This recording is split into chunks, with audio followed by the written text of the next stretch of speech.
प्रतापगढ़ का राजा मंगलसेन शूरवीर और पराक्रमी था। उसका राज्य दूर दूर तक फैला था। वह प्रतिदिन शाम को एक जनसभा लगाता था जिसमें जनता की समस्याओं को सुनता था। उसका सदैव यही प्रयास रहता था कि उसके राज्य में सभी सुखी हों।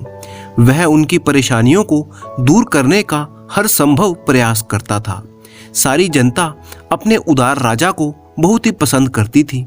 राजा दीन दुखियों की सेवा करना अपना धर्म समझता था। जरूरतमंदों को रोटी, कपड़ा और धन दान में दिया करता था। किसी को अपने राजा से किसी प्रकार की शिकायत नहीं थी। सारे राज्य में सुख शांति थी। राजा ने अपने राज्य की सुरक्षा के लिए हाथी घोड़ों की अच्छी सेना तैयार कर रखी थी। राजा स्वयं भी घुड़सवारी का बेहद ही शौकीन था। उसका एक प्रिय घोड़ा था जिसका नाम था पवन। राजा मंगलसेन अपने प्रिय मित्र तथा मंत्री सोहनपाल के साथ अक्सर घुड़सवारी करने के लिए जाया करता था। पवन का जैसा नाम था वैसे ही उसकी तेज चाल थी। जब वह दौड़ता तो यूं लगता कि वह हवा में उड़ रहा हो। उसकी पवन गति और ऊंची कदकाठी की दूर दूर तक चर्चा थी। राजा पवन को अपने पुत्र के समान प्यार करता था। राजा के जंगलों में कुछ कुख्यात डाकुओं का डेरा जमा हुआ था। उन डाकुओं का सरदार था गुलाब सिंह। गुलाब सिंह जहां भी जाता अपना आतंक फैला देता था। लोग उसके नाम से डरते थे। राजा के सिपाहियों को जब डाकुओं के हमले की खबर मिलती वे तुरंत वहां पर पहुंचते, परंतु तब तक डाकू लूटपाट करके जा चुके होते थे। सिपाहियों ने जंगलों में डाकुओं को खोजने के लिए कई बार प्रयास किया, परंतु वे असफल रहे। राजा चाहता था कि डाकुओं को पकड़कर उन्हें मौत की नींद सुला दिया जाए ताकि राज्य में किसी प्रकार की अशांति ना रहे। एक बार राजा के शाही मेहमान खाने में एक मेहमान आकर ठहरा। उसकी खूब खातिरदारी की गई।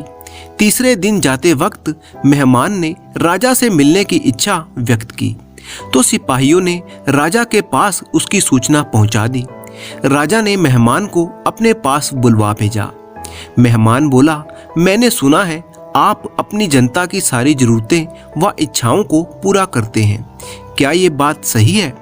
राजा बोला, क्या आपको लगता है कि आपकी खातिरदारी में कोई कमी रह गई? आप मुझे बताएं, मैं आपकी इच्छा अवश्य पूरी करूंगा। मेहमान बोला, हमारा घर तो जंगलों की तरफ है, वहां हमें धन और अन्न की सदैव कमी रहती है। राजा ने सिपाहियों को आदेश दिया 10 बोरों में अनाज और ढेर सारी स्वर्ण मुद्राएं मेहमान को भेंट कर दी जाएं। हम नहीं चाहते कि हमारे राज्य में किसी को किसी प्रकार की परेशानी हो। तभी मेहमान बोला, हमारे यहाँ घोड़ों की भी बहुत जरूरत रहती है। आने जाने के लिए जितने भी घोड़े हों कम रहते हैं। राजा बोले, आप हमारे मेहमान हैं, आपने आज हमसे कुछ मांगा है, हम आपको घोड़ा अवश्य देंगे। तभी राजा ने सैनिकों को आदेश दिया कि एक ऊंचे कद का घोड़ा मेहमान की सेवा में पेश कर दिया जाए। लेकिन मेहमान बीच में ही टोकते हुए बोला, महाराज, मुझे और कोई घोड़ा नहीं, केवल पवन चाहिए। यदि आप मुझे वो घोड़ा दे सकें तो फिर मुझे और कुछ नहीं चाहिए। यह धन और दौलत आप गरीबों में बांट दें। राजा मंगलसेन ने आश्चर्यचकित होते हुए कहा, क्या आप जानते हैं कि आप क्या मांग रहे हैं? पवन मेरा घोड़ा नहीं, मेरे पुत्र के समान है। मेहमान बोला, अच्छी तरह जानता हूं कि पवन आपका प्रिय घोड़ा है। उसकी कद काठी और रूप रंग की चर्चा मैंने खूब सुनी है। इसी कारण मैं पवन को पाना चाहता हूँ। मेहमान की बात सुनकर राजा असमंजस में पड़ गया। उसे मेहमान की बात पर भीतर ही भीतर क्रोध आ रहा था, परंतु वह समझ नहीं पा रहा था कि मेहमान को पवन के लिए कैसे मना करे।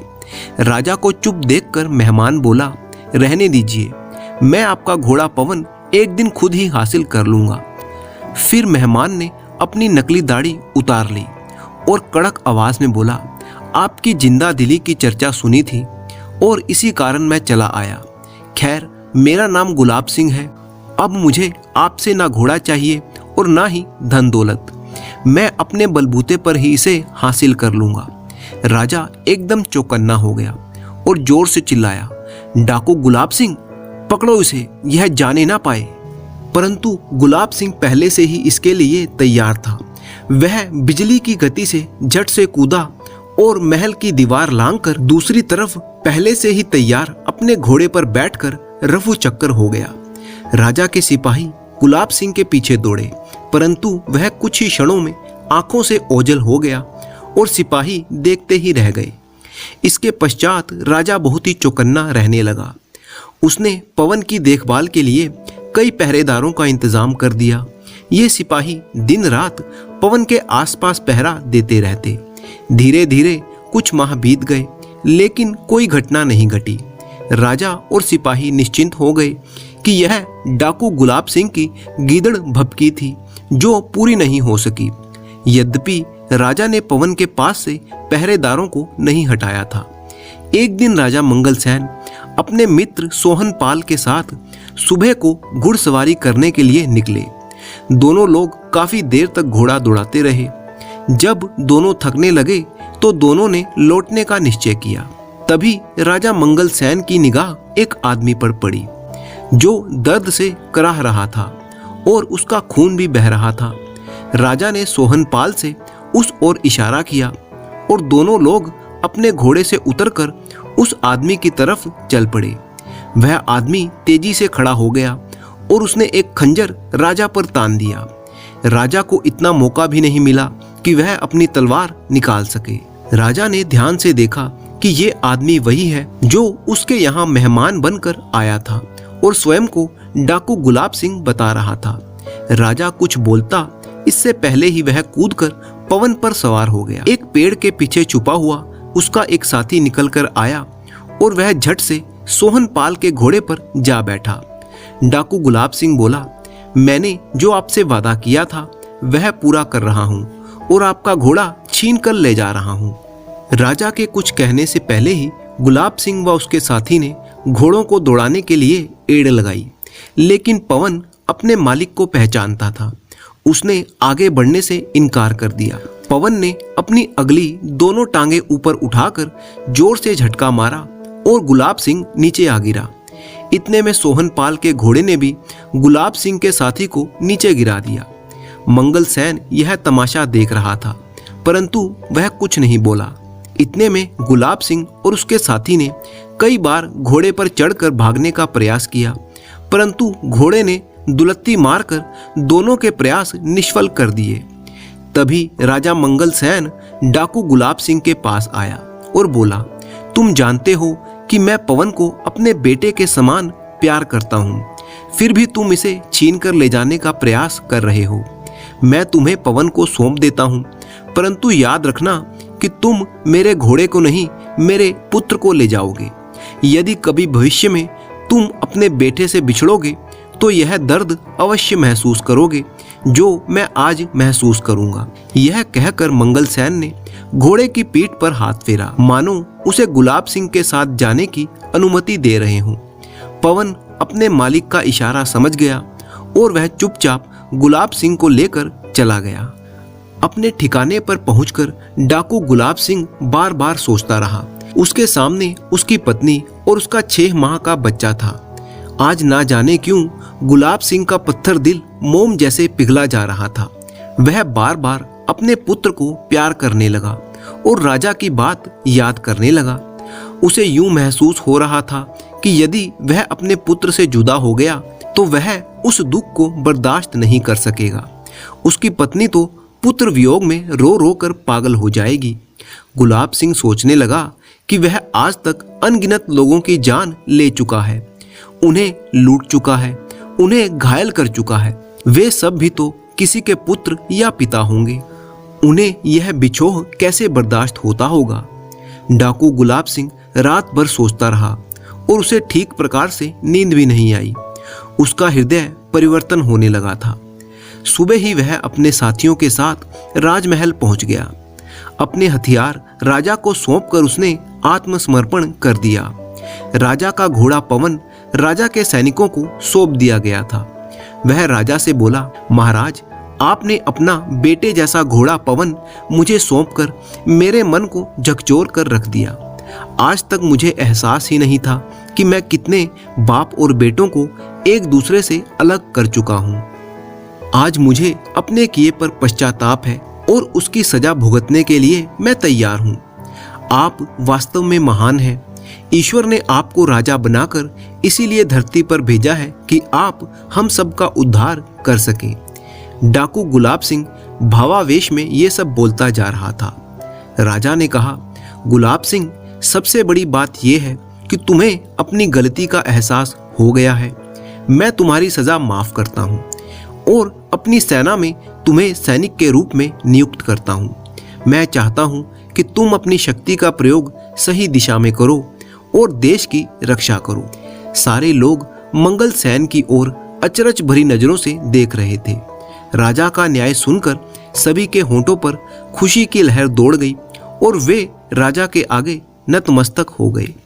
अचानक पूरी सभा में तालियों की गड़गड़ाहट गूंज उठी और लोग राजा की जय जयकार करने लगे।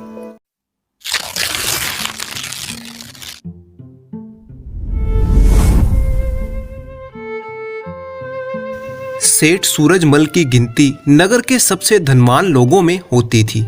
सेठ जी बड़े ही धर्म कर्म करने वाले आदमी थे। सेठ जी के कोई संतान नहीं थी और ना ही कभी सेठ और सेठानी ने कोई बच्चा गोद लेने के बारे में सोचा, परंतु सेठानी को औलाद की कमी बहुत महसूस होती थी। सेठानी का मन बहलाने के लिए सेठ जी तरह तरह के पशु पक्षी पालते रहते थे। उनके आलीशान घर के आंगन में मोर, तीतर, कबूतर सब थे। उनके पास एक तोता भी था। ये तोता बहुत ही खास था क्योंकि ये इंसानों की तरह बोल सकता था और वो सेठ सेठानी से बातें करता था। सेठ ने उस तोते को पिंजरे में डालकर अपने घर के अंदर ही रखा हुआ था। सेठ सेठानी दोनों को उस तोते से बहुत ही लगाव था, परंतु तोता इस पिंजरे में खुश नहीं था। वो हमेशा अपनी आज़ादी के बारे में सोचता था। उसका भी मन होता कि वो भी खुले आसमान में उड़ान भरे, लेकिन जब तक वो इस पिंजरे में कैद है ये संभव नहीं था। कुछ दिन बाद सेठ सेठानी धार्मिक स्वभाव होने के कारण रोज एक महात्मा साधु के आश्रम में सत्संग सुनने के लिए जाने लगे। एक दिन तोते ने सेठ जी से पूछा, सेठ जी आप रोज कहाँ जाते हैं? सेठ जी बोले, मैं सत्संग में ज्ञान की बातें सुनने जाता हूँ। वहाँ पर एक संत जी हैं जो बहुत ही ज्ञानी हैं। तोते ने हैरानी से पूछा, तो क्या संत को सब ज्ञान है? सेठ जी ने जवाब दिया, हाँ बिल्कुल है। तोते ने कहा, सेठ जी आप उन संत जी से पूछना कि मैं कब आज़ाद होऊंगा। सेठ ने कहा, ठीक है, मैं तुम्हें पूछ कर बताऊंगा। सेठ और सेठानी सत्संग में गए और संत जी का सत्संग सुनने के बाद उनसे मिले। सेठ जी ने संत से पूछा कि महाराज, हमारे घर में जो तोता है उसने पूछा है कि वो कब आज़ाद होगा। संत जी ने जब ये सुना तो सुनते ही वो बेहोश होकर गिर गए। सेठ सेठानी घबरा गए कि उनके प्रश्न की वजह से ही संत जी की ये हालत हो गई। वो चुपचाप वहाँ से निकल गए। घर पहुँचते ही तोते ने सेठ जी से पूछा कि संत जी ने क्या कहा था। सेठ जी बोले, तोते तेरी किस्मत ही खराब है। तेरी आज़ादी के बारे में पूछते ही वो संत जी बेहोश होकर गिर पड़े। तोते ने कहा, कोई बात नहीं सेठ जी, जैसी प्रभु की इच्छा। अगले दिन फिर से सेठ और सेठानी सत्संग में जाने के लिए तैयार हुए। उन्होंने देखा कि वो तोता पिंजरे में बेहोश पड़ा हुआ था। सेठ जी को लगा कि दुख के कारण तोता मर गया है और जैसे ही सेठ जी ने उसे पिंजरे से बाहर निकाला वो तोता फुर्र से उड़ गया। तोते के उड़ जाने का सेठ और सेठानी को बहुत ही दुख हुआ। फिर भी वो सत्संग में पहुंचे और वहां पहुंचते ही संत जी ने सेठ से कहा कि कल तुम जिस तोते के बारे में पूछ रहे थे वो कहाँ है? सेठ जी कहते हैं, हाँ महाराज, आज सुबह सुबह वो जानबूझकर बेहोश हो गया। मैंने समझा कि वो मर गया है और जैसे ही उसे पिंजरे से बाहर निकाला वो उड़ गया। तब संत ने सेठ जी से कहा कि देखो, तुम इतने समय से सत्संग सुन रहे हो, फिर भी आज तक इस संसार की माया के पिंजरे में फंसे हुए हो और वो तोता बिना सत्संग में आए हुए मेरा एक इशारा ही समझ गया और आज़ाद हो गया। ये कहानी हमें सिखाती है कि बहुत से लोग ज्ञान की बातें सुनते तो हैं लेकिन उन पर कभी अमल नहीं करते। जो व्यक्ति अच्छे विचारों को जानकर उन्हें अपने जीवन में अपनाता है वही समझदार और बुद्धिमान है, उस तोते की तरह।